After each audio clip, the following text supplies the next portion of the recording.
Yo, what is going on, everybody? This is Beanie and welcome back to another all-time series video, and today we are going to be doing the Milwaukee Brewers.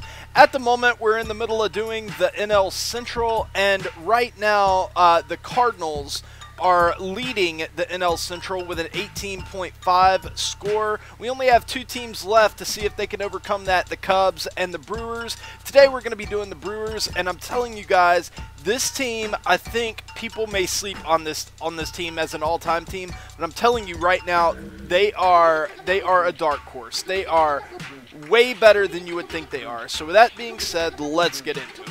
Okay, we're going to start out with starting pitchers, and the ace of this team, probably, at least from an overall standpoint, is the 97 overall CC Sabathia card. Solid per nines, solid pitch selection, decent stuff, doesn't throw incredibly hard, but has great break, good off-speed stuff. Really interesting card, the Impact Veteran 2008 CC Sabathia, but honestly, probably the best pitcher on this team is the 90 overall Chase Anderson.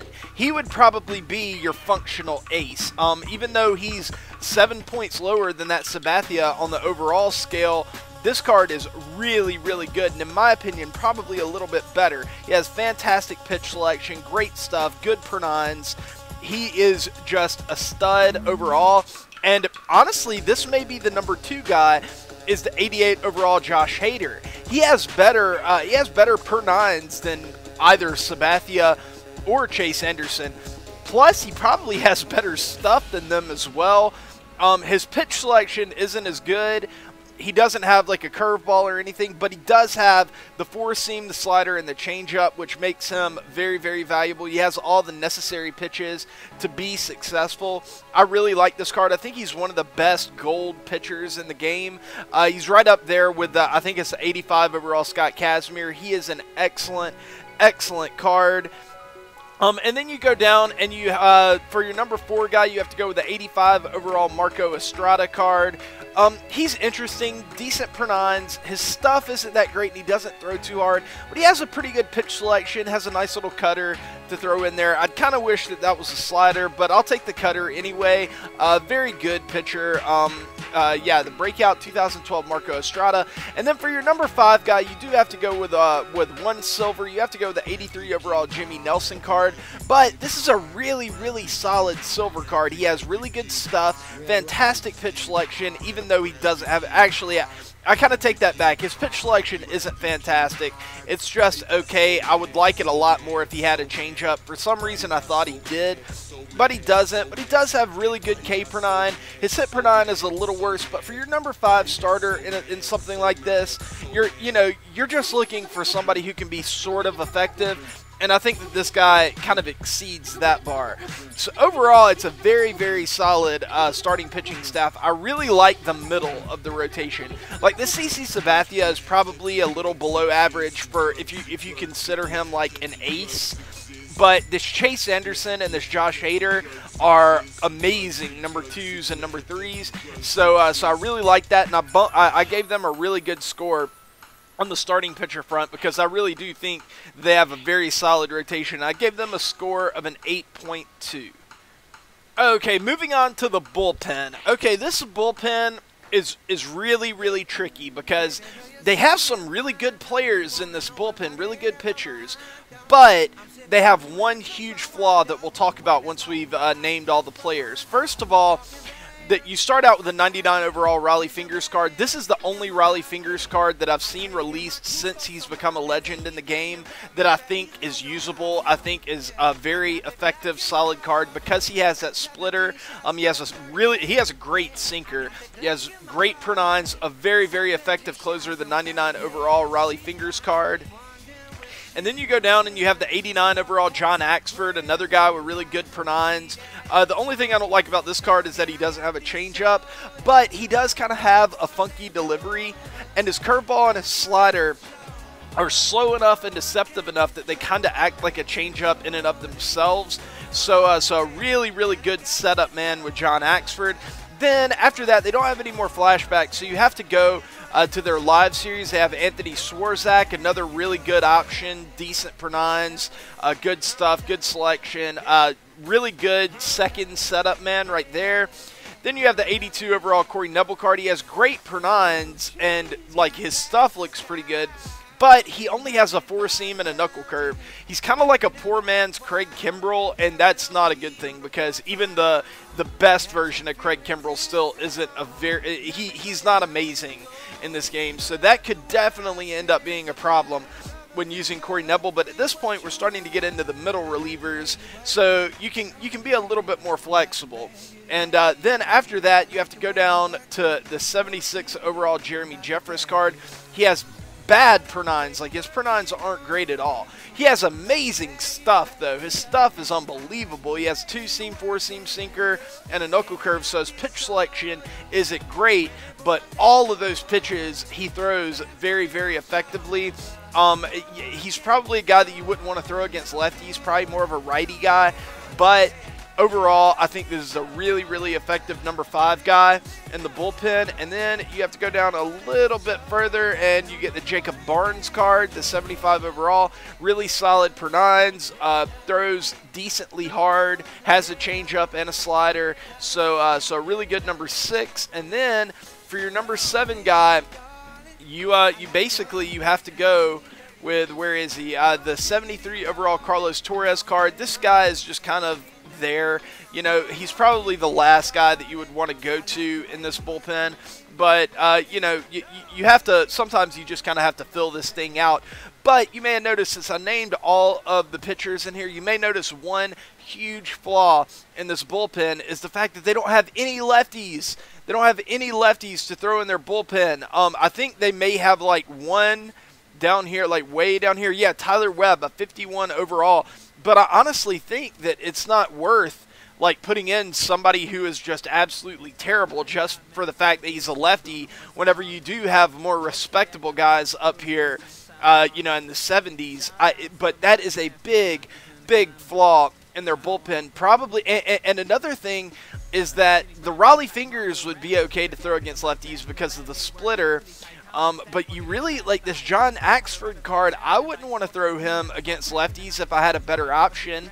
The Swarzak card would be okay because he has the changeup, but this Corey Nebel card wouldn't be able to throw against lefties that well because he'd probably be terrible against lefties. So that is a major, major flaw in this bullpen, is that for the most part, they're not going to be able to throw to lefties effectively. But they still have some really talented arms, and you could maybe get by with Raleigh Fingers and Anthony Swarzak against lefties, and you might be okay. Overall, I think the talent kind of overcomes that, but it did penalize them a lot. But I do still think that they are an above-average bullpen, and I ended up giving them a score of a 5.9. Okay, now the starting lineup, guys, this was a tough starting lineup to make. Basically because you have these 2 Robin Yount cards, and then you have, it was basically surrounded around those 2 cards, this Orlando Arcia and this 87 overall Lewis Brinson card. It was very difficult to make because it was really hard to figure out which one of these I wanted to pick, because it seemed like I could fill shortstop more easily with Orlando Arcia and then put this 93 Robin Yount in the outfield. But then this Lewis Brinson came out, so I was like, okay, I can just stick this Lewis Brinson in the outfield, and now I can use the really good Yount in the outfield. It was just very, very difficult to make. But starting out, we have catcher. Obviously, you have to go with the 92 overall Jonathan Lucroy. And he is an excellent option at catcher. Catcher is very, very thin in this game, and for doing something like this, it's always a huge plus to have an awesome catcher on the team. It definitely helps your lineup overall, just because it's so hard to get value out of that position. And then at first base, obviously, once again, you have to go with the 94 overall Eric Thames card. Just an absolute monster. Is probably going to be your number 4 hitter. Just an absolute stud. And then at second base, a card that, man, I think is underrated. I love this card. You can play him at third base or second base, and it's the 96 overall Paul Molitor. He has fantastic contact, really good vision, hits for power versus righties, hits for contact versus lefties. In the field, he's nothing special, but he does have 81 speed with 85 stealing, so he is going to be blazing on the base paths as well.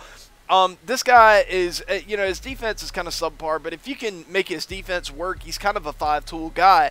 I mean, really, he's more of like a 3-tool guy, but his defense is workable for sure. So I love having him at second base. At third base, you got to go with a 92 overall Ryan Braun card. Man, I really, really wish that they would have had an outfield, like a left field card for Ryan Braun, because that would have made this whole thing, it would have made the whole debate that I had with myself like moot. Like, I could have figured out a way to get another third baseman, put this guy in the outfield, and it wouldn't have been like a big deal at all. But right now we have to play him at third base, which is okay. He's still an absolute stud, crushes left-handed pitching, very solid versus righties, and he has a lot of speed too. Not great stealing, but he does have some solid speed, so you can do with that what you will. So a great third baseman there. And then at shortstop, overall, it was such a big debate between, like, in my head, but I decided to go with the 99 overall Robin Yount card. This card is just a monster defensively. He has some speed, he has some power, he is one of the best contact hitters in the game. He's just an absolute stud, and I think that you have to play him over the 93 overall version, which is definitely not anywhere near as good of a hitter and plays a less premium position. So yeah, I decided to go with a 99 overall Robin Yount card there. And then in left field, that left me with the 87 overall Lewis Brinson card. A guy who has great defense. Actually, I'm going to play him, you know what? He's going to be my right fielder. I'm going to start out with right field. He's going to play right field for me just because his defense is better than the other guy who I ended up throwing in here. But this guy has some power versus both sides. He has okay contact. His vision isn't great, but he's an above average hitter, but not a great hitter. That's basically what you're getting offensively, but he is a guy that comes with great defense and some speed, so that's really, really nice to have. And then in center field, you got to go with a 91 overall Carlos Gomez. This card is just a defensive monster.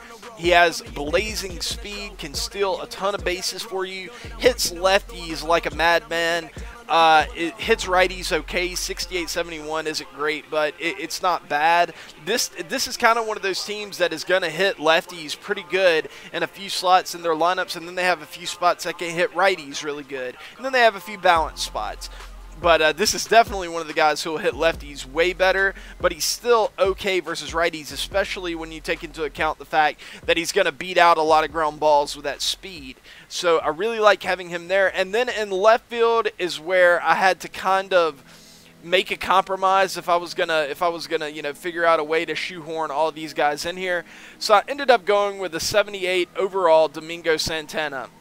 Another guy who hits lefties way better than he hits righties, but he still hits righties okay. Offensively, he honestly reminds me a lot of that Carlos Gomez. He just doesn't have the speed or the defense that that card has, so obviously he's not as good. But if you play him in left field, you could probably get similar offensive value out of them. So I had to put the 78 overall Domingo Santana in there in order to get the 99 Yount in there, and overall I think it was probably the best decision. But now that we have the starting lineup done, let's move on to the bench and see what we got there. Okay, starting out, we have the 87 overall Ricky Weeks card, a nice second baseman with some power, plays average defense, has, you know, decent speed, you know, kind of a poor man's 5-tool. He's not exactly a 5-tool guy, but kind of a poor man's 5-tool, I guess. I don't know. I don't really know what you would call a guy like that, but overall, he's a solid player, a solid pinch bat that would probably be pretty reliable whenever you called upon him. And then you move over and you got the Travis Shaw card, just a beast versus right-handed pitching. He plays way better than that 78, 82 would indicate as well. He is very, very good. He just has terrible defense with terrible arm strength and no speed. Defensively, he is pretty much a nothing burger, but on offense, he's certainly a guy that you could pinch hit and carve out a pretty effective role for him. Then you always have to get a backup catcher, and I think Stephen Vogt is definitely a really, really solid one of those. You know, he's solid versus righties, especially for a catcher. So a pretty nice guy to have on the bench right there. Plus, he can play first base, left field, or right field as well. Then I thought it was important to get some speed and some defense on on the bench so I could pinch run and do things of that sort. So I got the 79 overall Jonathan Villar card, just an absolute burner on the base pass. Plus he's a switch hitter, so if you ever wanted to put him in there and, you know, and slap a ground ball and try to beat that out to get him on the bases, you could do that as well, even though he's definitely not a good hitter by any stretch of the imagination. He is really fast and he can play a ton of different positions. So that is very, very valuable. And then it was kind of tough figuring out this last guy. There are a lot of guys who could maybe make an argument, but I decided to go just with more speed and defense, and I decided to go with the Keon Broxton. And another thing about this Broxton card is that he does hit lefties okay.